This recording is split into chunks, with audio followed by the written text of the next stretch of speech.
नमस्कार। आज हम बात कर रहे हैं अहमदाबाद में हुए एयर इंडिया फ्लाइट AI 171 हादसे की। ये 12 जून 2025 की घटना है। हाँ, वो बोइंग 787 ड्रीमलाइनर जो अहमदाबाद से लंदन जा रहा था। बिल्कुल। और टेक ऑफ के महज 30 सेकंड के अंदर ही लगभग 625 फीट की ऊंचाई से वो नीचे आ गया। और सीधे बीजे मेडिकल कॉलेज हॉस्पिटल पर गिरा। बहुत ही दुखद हादसा था ये। हाँ, आंकड़े वाकई दिल दहलाने वाले हैं।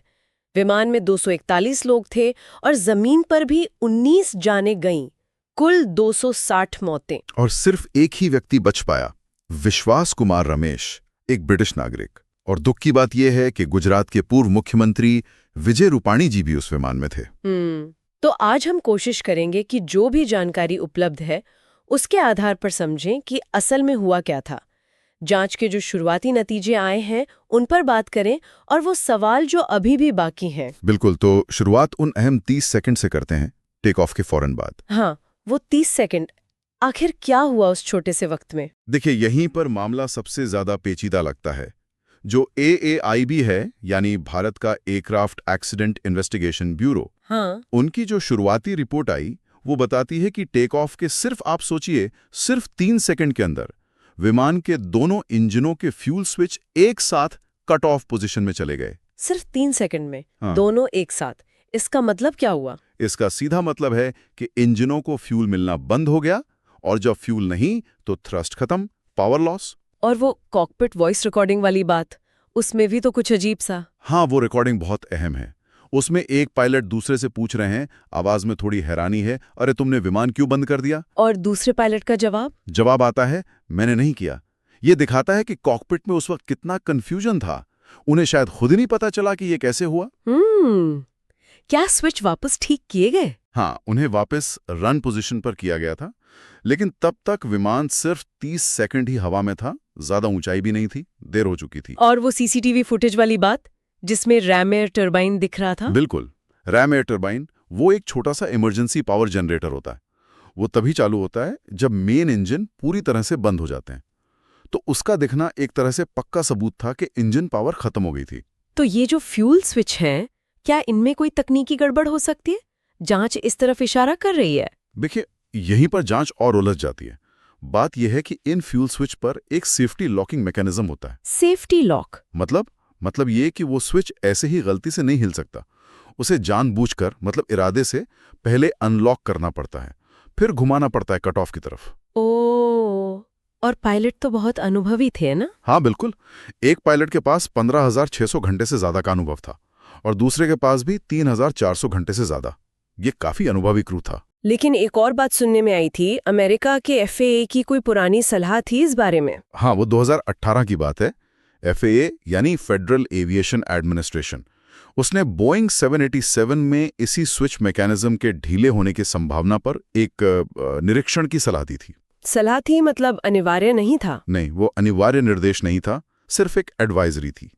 और जो जानकारी सामने आई है उसके मुताबिक एयर इंडिया ने वो खास निरीक्षण करवाया नहीं था। ये सोचने वाली बात है। बिल्कुल। हालांकि AIB ने यह भी साफ किया है कि उन्हें बर्ड स्ट्रैक या किसी बाहरी साजिश जैसे कोई बम वगैरह, इसका कोई सबूत नहीं मिला है। तो अगर तकनीकी गड़बड़ी का पुख्ता सबूत नहीं, साजिश नहीं, पायलट अनुभवी थे पर रिकॉर्डिंग में कंफ्यूजन दिख रहा है, स्विच जानबूझकर ही हिलाए जा सकते हैं, तो क्या ये मानवीय भूल थी या कुछ और? सही कहा आपने। यही इस पूरे हादसे का, क्या कहते हैं, केंद्रीय रहस्य बन गया है। रिकॉर्डिंग कंफ्यूजन दिखाती है, स्विच का मैकेनिज्म कहता है कि जानबूझ पर एक्शन चाहिए, पर कोई मान नहीं रहा। तो विशेषज्ञ क्या कह रहे हैं इस पर? कुछ एक्सपर्ट्स का मानना है कि ये शायद मानवीय भूल से ज्यादा एक डिलिबरेट एक्शन, मतलब जानबूझकर की गई कार्रवाई हो सकती है। पर जोर शायद पर है, क्योंकि इसकी कोई पुष्टि नहीं हुई है। जांच चल रही है। जाहिर है, इतना बड़ा हादसा हुआ तो अंतर्राष्ट्रीय स्तर पर भी काफी ध्यान गया होगा। हाँ बिल्कुल।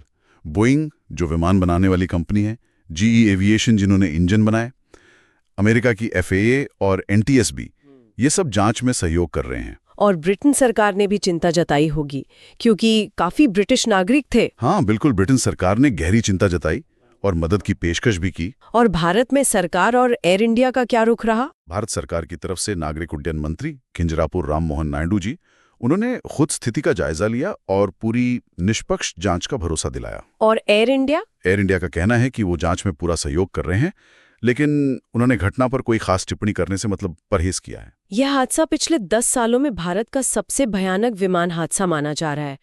क्या इससे सुरक्षा नियमों को लेकर कुछ बदलाव हो रहे हैं? हाँ, बिल्कुल। DGCA यानी directorate general of civil aviation और दूसरी एजेंसियां उन्होंने नियमों की समीक्षा शुरू कर दी है।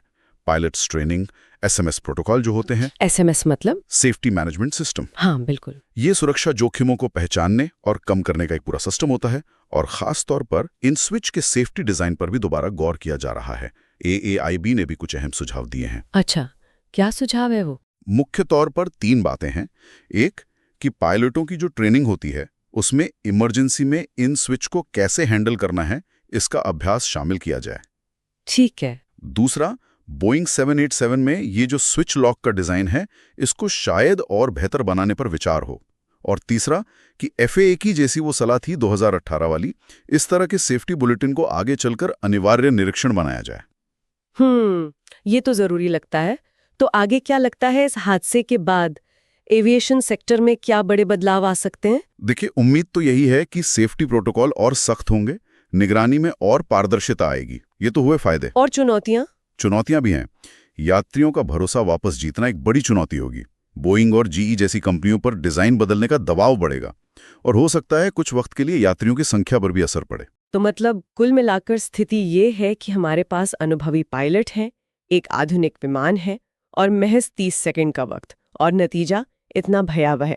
और कारण मानवीय भूल, तकनीकी खामी या कोई जानबूझकर किया गया काम, ये अभी भी साफ नहीं है। बिल्कुल, और वो फ्यूल स्विच इस पूरी पहेली के बिल्कुल केंद्र में है। हाँ, AIIB के जो सुझाव हैं, बेहतर ट्रेनिंग, स्विच का रीडिज़ाइन, अनिवार्य निरीक्षण, ये शायद भविष्य में ऐसे हादसों को रोकने में मददगार साबित हों। उम्मीद तो ये करनी चाहिए। और जाते जाते एक सवाल हम सबके सोचने के लिए छोड़ जाते हैं।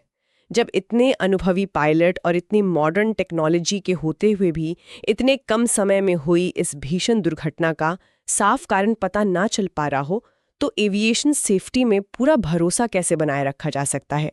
क्या लगता है आपको, उन महत्वपूर्ण 30 सेकंड में कौन सा एक बदलाव, चाहे वो किसी प्रक्रिया में होता या तकनीक में, सबसे ज्यादा फर्क ला सकता था?